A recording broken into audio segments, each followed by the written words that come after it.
It's October 22nd, 1962, and I'm Noah Harvey with your news. The U.S. is currently in a standoff with Russia, and President Kennedy has announced the U.S. has placed a naval blockade or quarantine on Cuba. This standoff comes after a U.S. plane spotted missiles on Cuba, which is only 90 miles away from the U.S.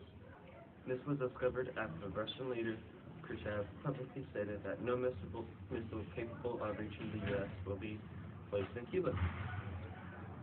At this point in time, the President Kennedy has instructed that the U.S. will get ready for an invasion on Cuba along with the blockade.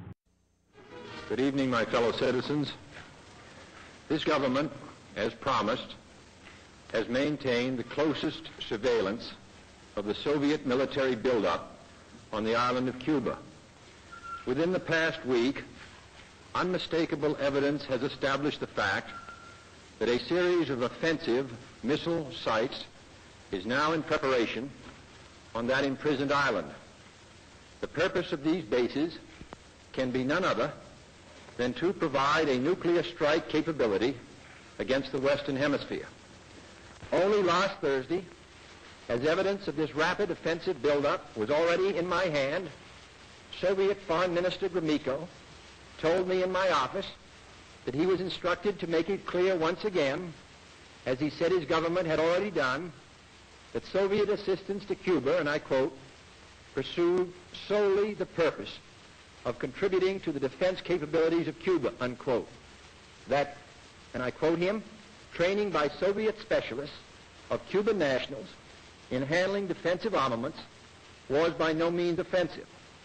And that if it were otherwise, Mr. Gromyko went on, the Soviet government would never become involved in rendering such assistance, unquote. That statement also was false. Acting, therefore, in the defense of our own security and of the entire Western Hemisphere, and under the authority entrusted to me by the Constitution, as endorsed by the resolution of the Congress, I have directed that the following initial steps be taken immediately. To halt this offensive buildup, a strict quarantine on all offensive military equipment under shipment to Cuba is being initiated. All ships of any kind bound for Cuba, from whatever nation or port, where they're found to contain cargoes of offensive weapons, be turned back. It shall be the policy of this nation to regard any nuclear missile launched from Cuba against any nation in the Western Hemisphere as an attack by the Soviet Union on the United States, requiring a full retaliatory response upon the Soviet Union. I call upon Chairman Khrushchev to halt and eliminate this clandestine, reckless, and provocative threat to world peace and to stable relations between our two nations. I call upon him further to abandon this course of world domination and to join in an historic effort to end the perilous arms race and to transform the history of man. Our goal is not the victory of might, but the vindication of right. Not peace at the expense of freedom, but both peace and freedom here in this hemisphere, and we hope around the world. God willing, that goal will be. There's Eric in Cuba with more after the PS3. I'm here at the Bay of Pigs. Where in April of last year, the CIA organized an invasion by Cuban exiles in an attempt to set up an anti-communist base in Cuba. Cuba became a communist country after Fidel Castro, Cuba's new leader, successfully led a rebellion against the previous Cuban government. This humiliation to U.S. President Kennedy led to an escalation in tensions between the U.S. and Russia. Soon thereafter, the U.S. placed missiles in Turkey capable of reaching some cities in Russia. Back to you, Noah.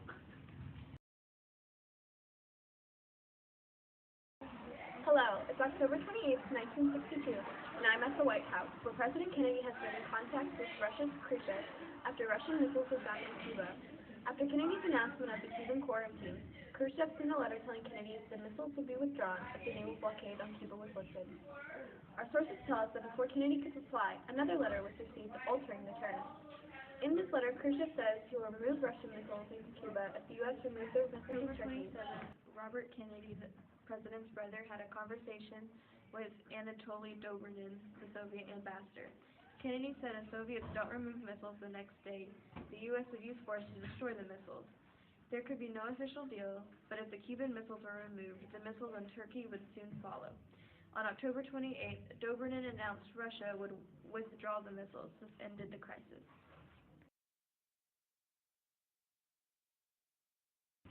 Overall, the most important outcome of the crisis was both sides realizing the huge dangers of direct conflict between the U.S. and Russia. A special hotline was installed for early communication in any future crisis.